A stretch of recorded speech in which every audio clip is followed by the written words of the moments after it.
যে এই যে আন্তর্জাতিক রাজনীতির সমীকরণ, তার সাথে দেশীয় রাজনীতির সমীকরণ, জনগণের মনোভাব, এগুলো কিন্তু খুব গুরুত্বপূর্ণ।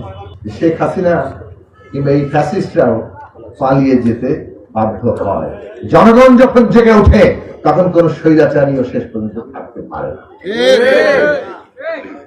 এবং সেই কথাটা আমরা বহুবার বলেছি, এবং সেইটা স্বৈরাচারীরা, ফ্যাসিস্টরা কখনো শোনে না। ইতিহাসের এটাই হচ্ছে সবচেয়ে বড় শিক্ষা, ইতিহাসের শিক্ষা কেউ নেয় না। এবং সেই জায়গা থেকে আমাদেরকেও আছে মনে রাখতে হবে যে এই যে আন্তর্জাতিক রাজনীতির সমীকরণ, তার সাথে দেশীয় রাজনীতির সমীকরণ, জনগণের মনোভাব, এগুলো কিন্তু খুব গুরুত্বপূর্ণ। ক্ষমতা চিরস্থায়ী নয়। আজকে জনগণ ভোট দিয়ে বিএনপি এবং তার যুগপৎ সঙ্গীদের 2/3 বেশি সংখ্যাগরিষ্ঠতা দিয়ে সংসদে পাঠিয়েছে, সরকার গঠনের সংখ্যাগরিষ্ঠতা দিয়েছে। মাননীয় প্রধানমন্ত্রী তারেক রহমানের নেতৃত্বে সরকার গঠিত হয়েছে, সরকার কাজ করছে এবং আন্তরিকভাবে চেষ্টা করছে জনগণের সমস্যার সমাধান কিভাবে করা যায়, সমস্ত প্রতিশ্রুতি কিভাবে বাস্তবায়ন করা যায়। দিন রাত পরিশ্রম হচ্ছে, বন্ধের দিনেও বাকি নেই, কিছু না কিছু হচ্ছে।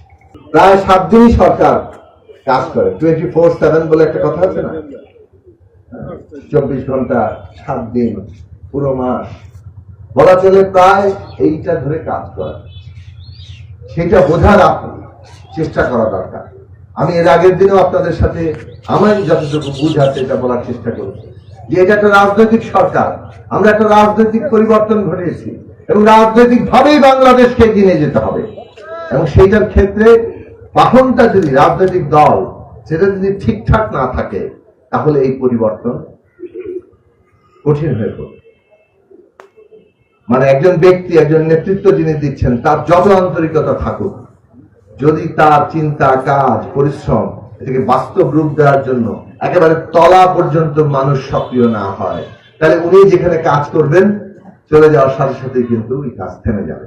আজকে মাননীয় প্রধানমন্ত্রী কক্সবাজারে আছে, ওখানে খাল কেটে উদ্বোধন করছে, কিন্তু তার পরের কাজটা কি?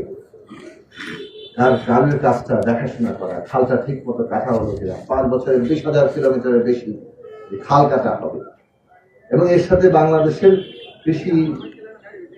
কৃষি উৎপাদন, আমাদের পানি ব্যবস্থাপনা, আমাদের সেচ, আমাদের সমগ্রটাই, এটা যে একটা সম্পর্ক আছে, এই সম্পর্কটা একটা বদল ঘটানোর চেষ্টা করা।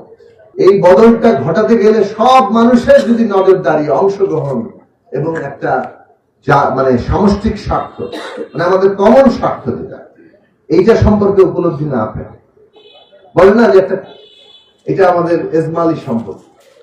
এজমালি সম্পত্তি তো কারো একার না, সবাই সেটার দ্বারা উপকৃত হয়। সেইটার জায়গাগুলো, সেই স্বার্থগুলো রক্ষা করা।